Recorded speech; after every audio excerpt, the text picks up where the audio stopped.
Halo semuanya, di video kali ini Koko akan lanjutin lagi pembahasan past paper dari Hwa Chong Institutions yang kalian bisa gunakan sebagai latihan soal untuk mempersiapkan diri mengikuti tes masuk NTU maupun NUS. Di video sebelumnya Koko udah sempat bahas nomor 1 sampai nomor 10. Bagi yang belum nonton bisa lihat link yang udah ada di description. Di video kali ini kita akan lanjutin pembahasan dari nomor 11 sampai nomor 20. Sebelum kita mulai, bagi yang belum subscribe channel YouTube Koko, boleh di-subscribe terlebih dahulu karena Koko akan rutin mengupload video-video pembahasan soal yang bisa kalian gunakan sebagai materi latihan untuk memantapkan persiapan kalian dalam mengikuti tes masuk NTU maupun NUS. Kita langsung lihat soal nomor 11. Di soal nomor 11 dia bilang, dua objek yang identik itu diam di atas suatu permukaan suatu disk. Jadi dia diam di atas permukaan suatu disk. Disk ini kemudian akan digerakkan. Mula-mula keadaannya diam, kemudian akan diputar with increasing rate. Jadi dia punya laju atau dia punya omega, kita akan tingkatkan.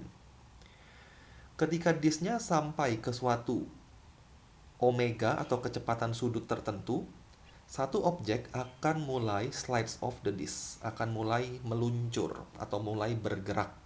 Pertanyaannya, statement yang mana yang benar? Karena disknya diputar secara melingkar, maka akan ada centripetal force. Dan dalam konteks ini, centripetal force is provided by frictional force. Jadi kita bisa bilang sigma F sama dengan mv kuadrat per R. Yang provide centripetal force itu adalah frictional force. Jadi sigma F-nya kita boleh ganti menggunakan frictional force equals to M. V-nya Koko akan ganti dalam omega. Kenapa Koko ganti dalam omega? Karena info dari disk ini itu adalah omega. Jadi karena dia diputar maka kita punya kecepatan sudut. Jadi M omega kuadrat R kuadrat per R. Ini R-nya mungkin Koko ganti jadi kapital supaya sama. Jadi frictional force itu adalah M omega square R. Ini formula yang kita akan pakai. Dari formula ini kelihatan bahwa friction yang dialamin oleh P dan Q itu nggak sama, tapi depend on radius. M-nya sama karena dia objeknya identik. Omeganya juga sama, karena kecepatan sudut itu nggak depend on radius maksudnya. Jadi kecepatan sudut omega tidak bergantung pada jari-jari. Jadi kecepatan sudut untuk P sama dengan kecepatan sudut untuk Q. Dengan kata lain, frictionnya nggak sama karena radius P itu beda dengan radiusnya Q. Jadi yang A salah. Yang B, P merasakan friction yang lebih gede dari Q. P ini frictionnya lebih besar. Ini juga salah. Karena P radiusnya lebih kecil. Karena radius P lebih kecil, maka friction P itu akan lebih kecil juga daripada si Q. Jadi yang B juga tidak tepat. Kalau yang C, Q akan bergerak duluan karena larger angular velocity. Angular velocity ini adalah omega. Dan ini juga salah. Kenapa salah? Karena baik P maupun Q, omeganya akan sama. Karena kecepatan sudut tidak bergantung dengan jari-jari. Tapi kecepatan tangensial nanti yang bergantung dengan jari-jari. Jawaban kita ada di yang D. Q akan bergerak duluan karena larger radius. Jadi radius Q lebih besar. Karena radius Q lebih besar, maka Q itu membutuhkan atau mengalami gaya sentripetal yang lebih besar.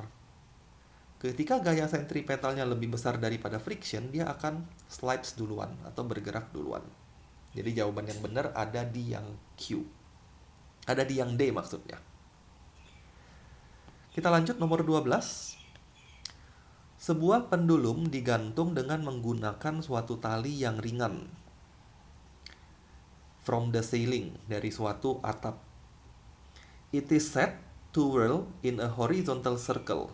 Pendulum ini di-set sehingga dia berputar secara horizontal dengan jari-jari R dan constant speed, dan kecepatan konstan. Such that the cord is inclined, di mana nanti talinya akan membentuk sudut theta terhadap vertikal seperti pada gambar. Pertanyaannya, tentukan periode dari putaran tersebut. Kita ingin mencari periods. Kalau kita lihat suatu free body diagram dari pendulum ini, kita punya dua gaya yang bekerja. Satu, kita punya tension. Satu lagi, kita punya gaya berat, mg ke bawah. Kalau kita resolve tensionnya, kalau kita uraikan tension, akan ada yang arahnya horizontal. Yang arahnya horizontal ini adalah T sin theta, karena nanti theta-nya ada di sini ya. Yang inilah yang T cos theta nanti. Jadi bagian yang ini adalah T cos theta. Sedangkan yang horizontal adalah T sin theta. Dari free body diagram kita bisa lihat, karena lingkarannya horizontal, maka dia tidak mengalami perpindahan pada arah sumbu Y. Dengan demikian sigma Fy-nya harus 0. Dari diagram gaya kita bisa lihat sigma Fy itu adalah T cos theta minus mg. Hanya dua gaya ini yang arahnya horizontal. Jadi T cos theta minus mg harus equals to 0. Dengan kata lain, Koko akan dapat satu persamaan, yaitu T cos theta equals to mg. Kemudian kita akan lihat pada arah horizontal. Pada arah horizontal dia melingkar. Artinya pada arah horizontal, sigma Fx ini akan ada centripetal force, mv²/r. Nah, gaya yang bekerja pada arah horizontal itu hanya T sin theta. Dialah yang provide centripetal force. Jadi Koko boleh bilang T sin theta equals to mv²/r. Kita ingin mencari periode, tapi dari pilihannya tidak ada besaran tension. T ini tension ya. Jadi Koko akan eliminasi tensionnya terlebih dahulu. Kita bisa eliminasi tension dengan cara membagikan expression yang pertama, T sin theta ini, dan expression yang kedua. Jadi ini salah satu cara untuk mengeliminasi bentuk atau mengeliminasi variabel T-nya. Kita bagiin aja. T sin theta over T cos theta equals to mv²/r divided by mg. T-nya bisa di cancel out, mass-nya juga sama. Kita akan dapat sin over cos, yaitu tan, equals to v²/gr. Nah, kita ingin mencari periode. Periode atau periods bisa muncul dari velocity atau tangential velocity. Karena tangential velocity itu adalah omega times r. Jadi kalau kita uraikan, Koko boleh tulis omega square r square over gr. R-nya bisa di cancel lagi 1. Nah, periods itu bisa dihitung atau bisa muncul dari besaran omega. Omega ini adalah 2 pi over periods. Jadi kalau Koko jalanin dulu, kita cross multiply, kita akan dapat G tan theta over R. R yang di kanan, kita pindahin ke kiri ya. Equals to omega square. Kalau square-nya kita mau hilangin, kita akan munculkan akar di sini. Nah, omeganya diganti menjadi 2 pi over t. Jadi 2 pi over t equals to square root bla bla bla G tan theta over R. Dengan kata lain kita bisa dapat tensionnya. Periods-nya maksudnya. Maka periods-nya adalah 2 pi square root R over G tan theta. Option yang benar ada di pilihan yang C. Tupai-nya dia masukin ke dalam root ya. Tupai ini masukin ke dalam root. Kalian akan dapat yang C. Kita lanjut soal nomor 13. Dua buah satelit mengorbit bumi into different circular orbit. Jadi dia mengorbit bumi dengan lintasan melingkar. Satelit X itu equatorial plane. Satellite X equatorial plane, di mana satellite Y itu perpendicular to satellite X. Kita nggak usah terlalu pusingin dia punya lintasan. Yang kita tahu adalah lintasannya melingkar. Jadi circular orbits itulah yang kita harus garis bawahi. Kemudian dia bilang lagi, the orbital radius of X itu 4 kali orbital radius of Y. Jadi radius yang X 4 kali radius untuk Y. Pertanyaannya, statement yang mana yang benar? Pertanyaan yang pertama, torque on satellite Y is stronger than on satellite X. Torsi dari satellite Y itu akan lebih besar daripada torsi untuk satellite X. Torsi itu adalah gaya dikali jarak. Force times distance. Kita akan dapat torque. Force yang bekerja di sini adalah gravitational force. Gravitational force itu formulanya GMM over R square. Dengan kata lain, Koko nggak bisa hitung force-nya. Kenapa nggak bisa hitung force? Karena satellite kita nggak tahu masanya. M gede ini masa dari bumi ya. Masa dari planet atau masa dari bumi. Masa dari bumi akan sama, baik untuk X maupun untuk Y, karena planetnya sama. Tapi masa dari satellite kita nggak tahu.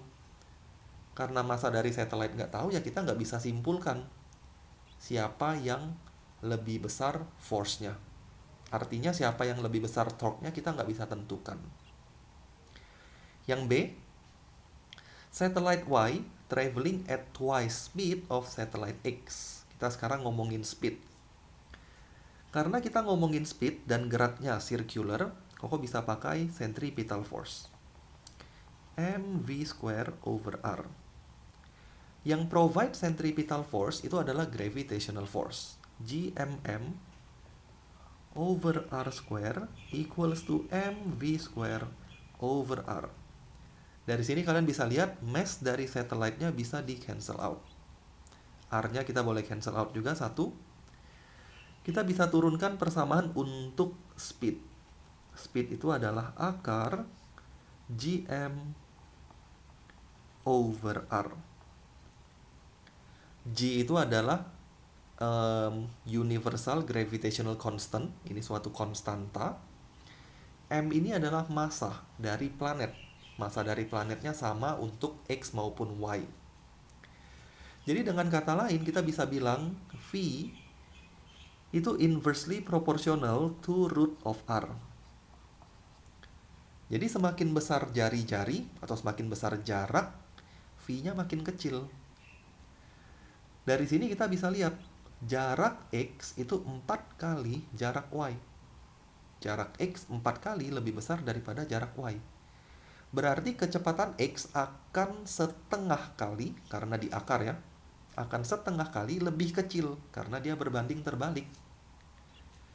Jadi karena radius X lebih gede, maka kecepatan X akan lebih kecil dengan faktor setengah karena di akar, 4-nya di akar.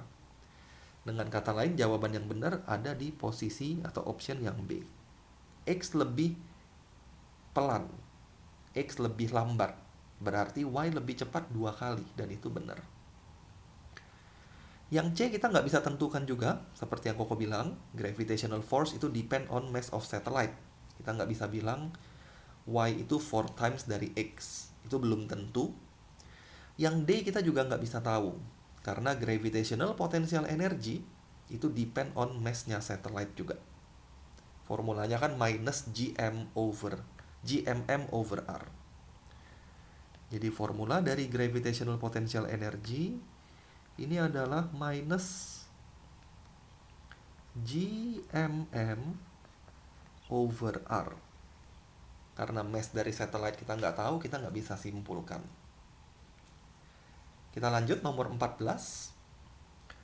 Sebuah spacecraft travel from location A to location B. Jadi ada suatu spacecraft, dia akan berpindah dari A ke B in the Earth's gravitational field, di dalam medan gravitasinya bumi. Ini lintasannya. Pertanyaannya, the work done by gravitational force is equal to apa? Kita mau mencari work done by gravitational force.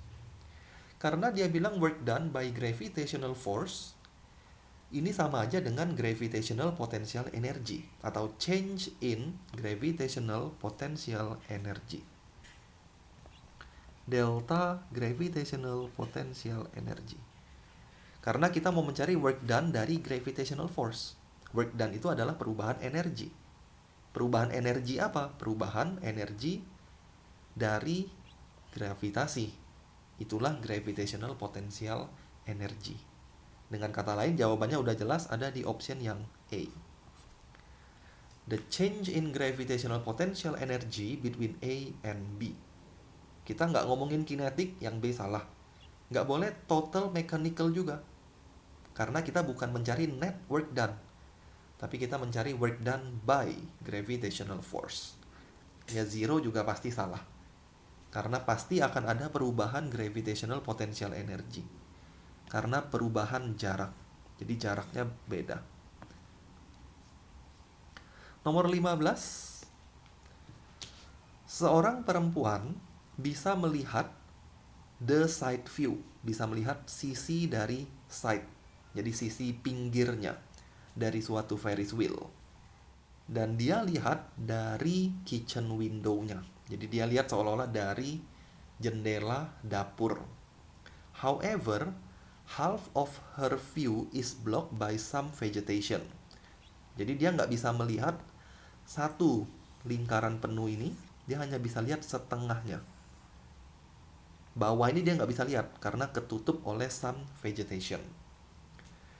This Ferris wheel is turning in such a way that she can see that the individual capsules appearing out of the vegetation. Jadi kalau kita anggap dia lihatnya dari sini, dari bagian pinggir ini, nah dia bisa lihat itu nanti Ferris wheel-nya muncul dari sana, kemudian akan bergerak naik ke atas. Dia lihatnya dari sana. Kemudian naik ke atas, reaching up vertically to the top, sampai atas nanti dia lihat. Bayangkan kapsul itu nanti ada di posisi paling atas ini, misalnya di sana, and then disappearing out her view. Terus dia nggak bisa lihat lagi. Karena apa dia nggak bisa lihat lagi? Karena ketutup. Kalian bayangin ya, orangnya lihatnya dari sebelah sini. Waktu dia lihat, nanti ini naik sampai paling atas. Nanti dia turun. Waktu turun dia nggak kelihatan lagi. Karena udah ketutup oleh bagian lain yang ada di sini. Jadi dia benar-benar lihat dari side view. Dari sinilah dia lihat. Pertanyaannya, which of the option best describe the motion of each capsule? As it appears out of the vegetation, waktu mulai muncul dari vegetation, to the highest point according to this lady, sampai ke posisi paling atas menurut perempuan ini. Kita hanya cari yang best describes. Nah, waktu baca soal ini, yang Koko pikirkan adalah kita harus menggunakan konsep apa dari yang kita udah pelajari. Karena kalau kita logikakan aja dari pilihannya, ini akan sulit. Kita akan sampai pada suatu kesimpulan, speednya nggak dikasih tahu nih di sini. Dia bergeraknya dengan kecepatan konstan kah? Atau dipercepat kah? Kita nggak tahu. Jadi kita akan sulit menentukan kalau dari logika aja. Jadi Koko akan pikirkan, soal ini berhubungan dengan teori apa sih? Atau dengan materi apa?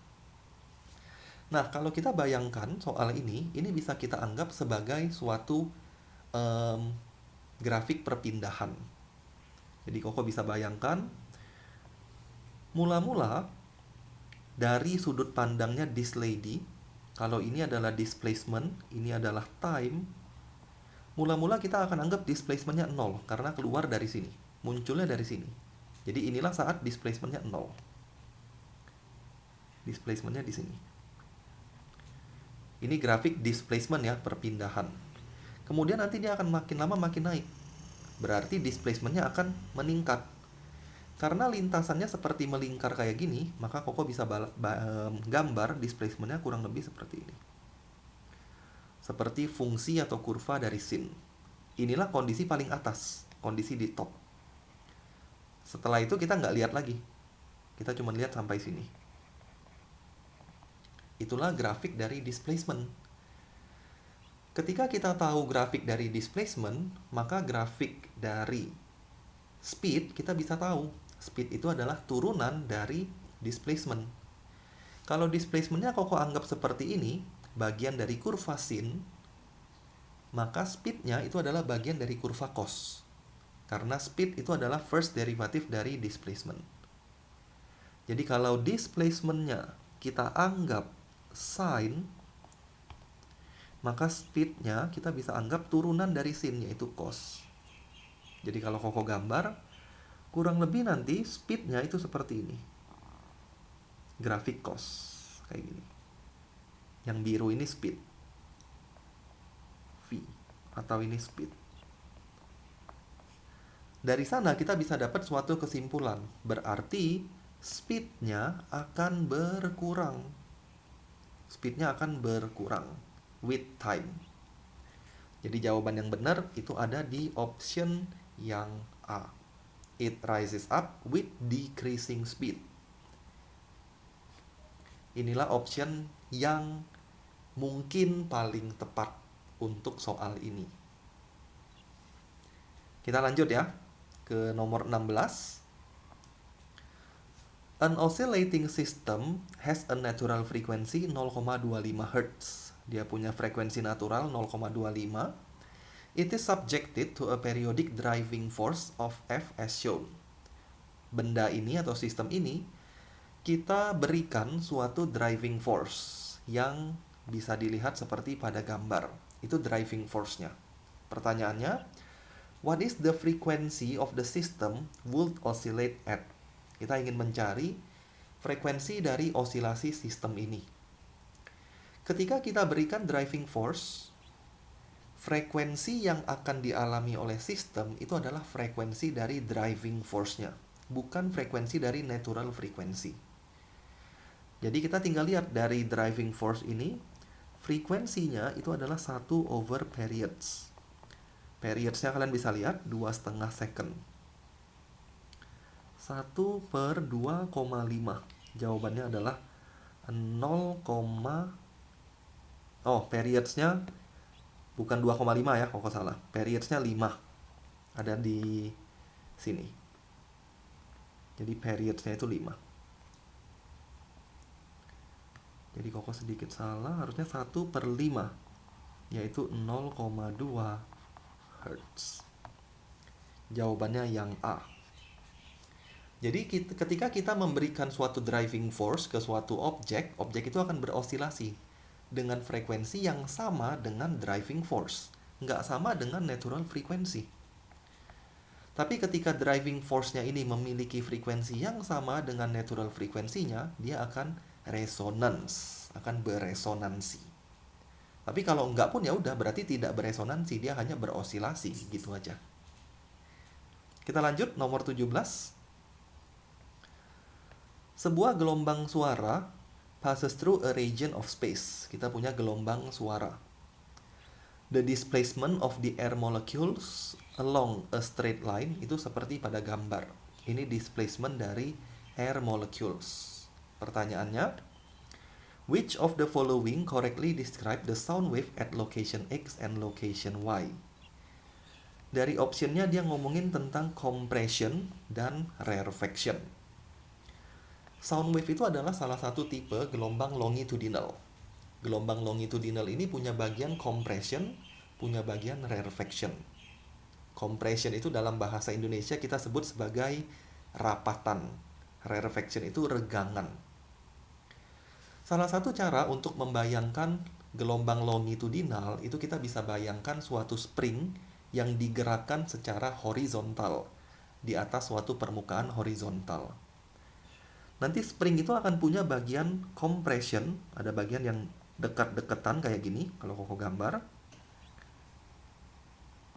Misalnya gitu. Kemudian akan ada bagian rarefaction. Kemudian compression lagi. Dan seterusnya.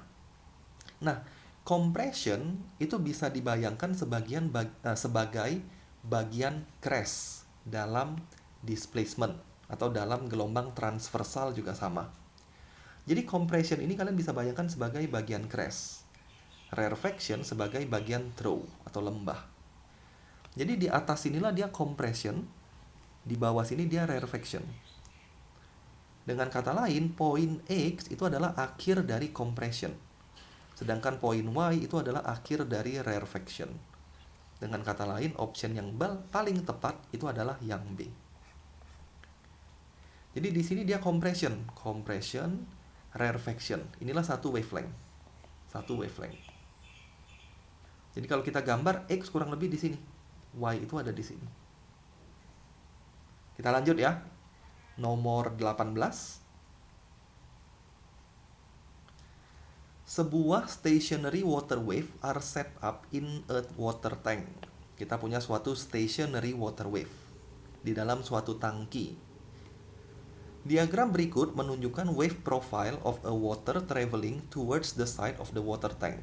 Jadi gambar ini menunjukkan water yang datang ke tangki. Ini tangkinya. This wave overlaps with the reflected wave. Wave ini akan overlap dengan reflected wave that travels away from the side of the water tank.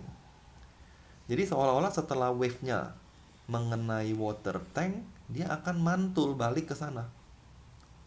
Nah, pertanyaannya, which label position is the location of a node?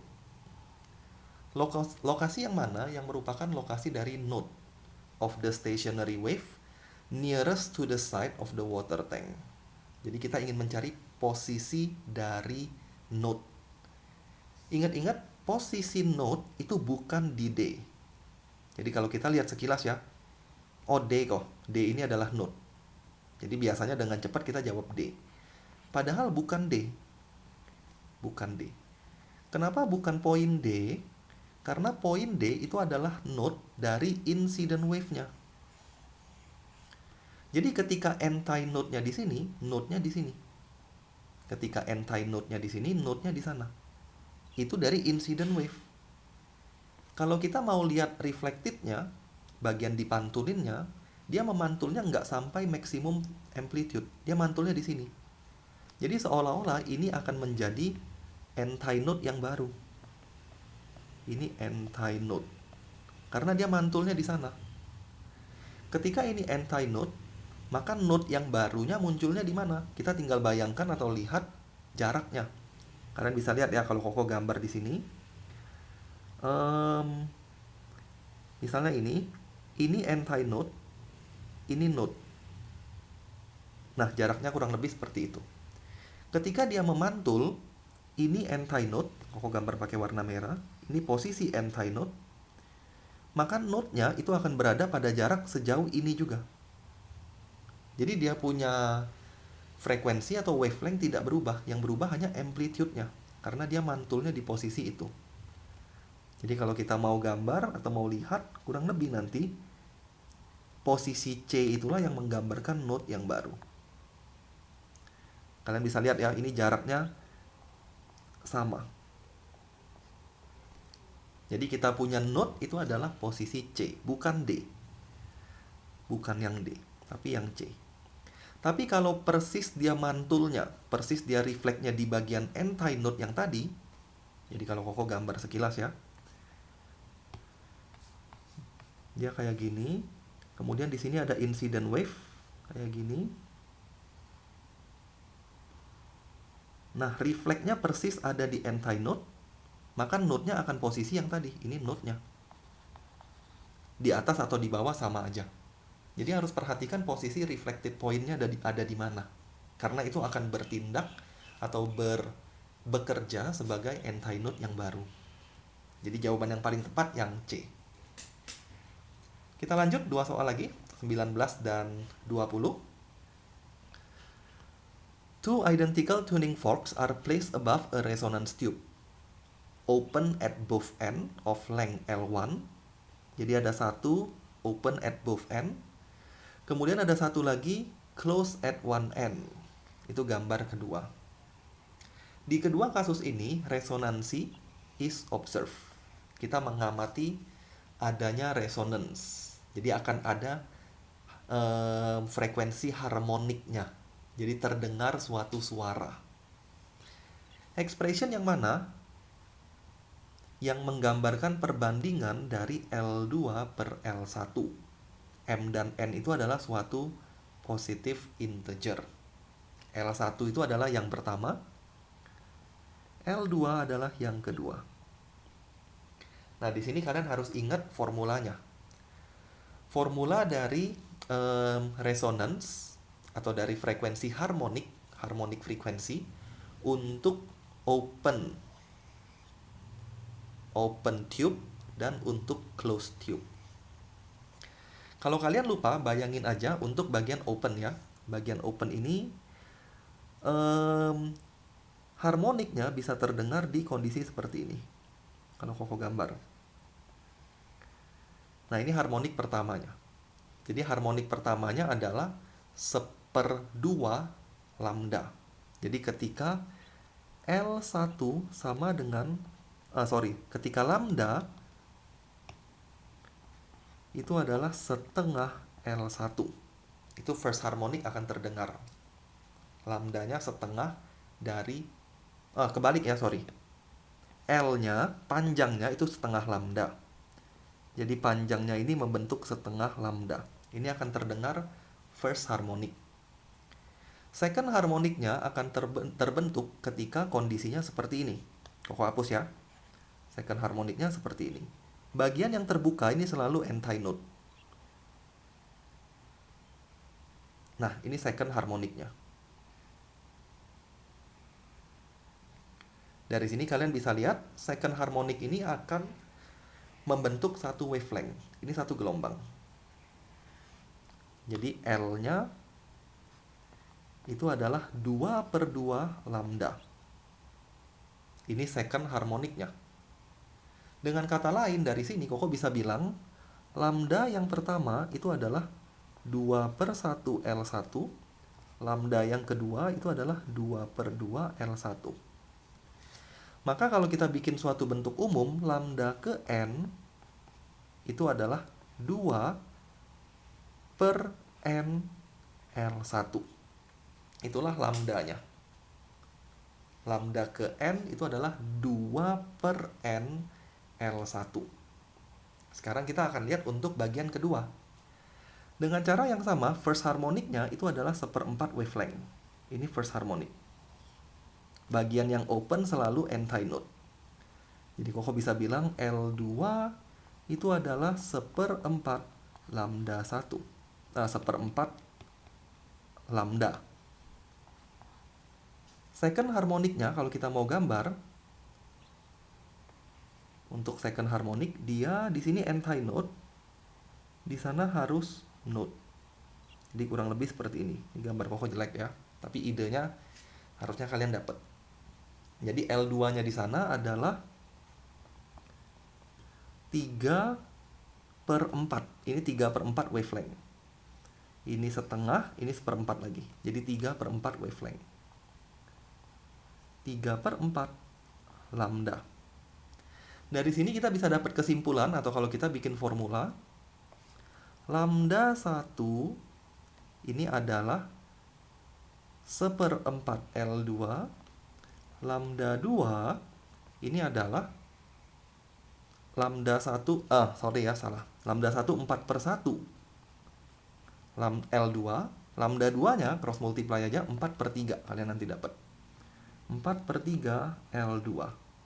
Kalau kita bikin bentuk umumnya, lambda n ini adalah 4 per bilangan ganjil. Berarti 2n, Koko pakai M sekarang, 2m min 1 L2. Bilangan ganjil. Nah, bentuk ini biasanya dihafalin. Ini untuk open pipe, ini untuk closed pipe. Kita tahu nih, lambda yang bisa menghasilkan frekuensi harmonik untuk open maupun both pipe. Karena yang ditanya adalah lambda 2 per lambda 1, kita tinggal bagikan expression ini. Koko bagiin expression kedua dengan expression pertama. Kalian akan dapat lambda n per lambda n sama dengan 4 per 2m min 1 per 2 per n. Di sini ada lambda 2, di sini ada lambda 1. Nah, lambdanya boleh di-cancel. Kemudian 4 sama 2 juga Koko cancel 1, sisa 2 di atas. Kemudian kita cross multiply. Atau Koko tulis dulu gini ya. 1 sama dengan 2 per 2m min 1 per 1 per n lambda 2 per lambda 1. Dengan demikian, lambda 2 per L2 per L1 ya. Dari tadi salah ngomong terus Koko. L2 per L1. Dengan demikian, L2 per L1-nya adalah 1 per N dibagi 2 per 2M min 1. Kalau kita balik, jadiin single fraction, kita akan dapat 2M min 1 per 2N. Jawabannya yang A. Ini kelihatannya panjang ya, karena Koko turunkan dari awal. Tapi kalau kalian sudah hafal bentuk ini, bisa langsung aja, nggak usah pakai turunan lagi, langsung ketemu sebenarnya perbandingan yang kita inginkan apa. Kita lanjutin satu soal terakhir, nomor 20. Soal teori. The thermodynamic temperature scale, ini Kelvin, is considered more fundamental daripada centigrade, daripada Celsius, karena apa? Jadi kenapa Kelvin dianggap atau dipandang sebagai temperatur yang lebih fundamental dibandingkan Celsius. Centigrade itu Celsius. Alasannya, jawabannya ada di yang B. Karena Kelvin itu independent of the properties of materials. Jadi suhu Kelvin 0 Kelvin ya, suhu 0 Kelvin itu independent dari properties of material. Jadi mau materialnya apapun, materialnya memiliki sifat apapun, setiap material itu saat suhunya 0 Kelvin, dia akan memiliki suatu sifat yang sama. Nggak peduli properties dari material itu. Saat 0 Kelvin, sifatnya akan sama semua. Itulah thermodynamic temperature scale. Untuk lebih jelasnya, kalian boleh baca-baca konsep dari thermodynamic temperature scale ini. Koko selesai sampai nomor 20 ini. Thank you semuanya yang udah nonton video ini. Koko harap penjelasan Koko bisa dimengerti oleh kalian semua. Nanti di video selanjutnya kita akan lihat nomor 21 sampai nomor 30. Sekali lagi thank you semuanya. Kita ketemu lagi di video berikutnya.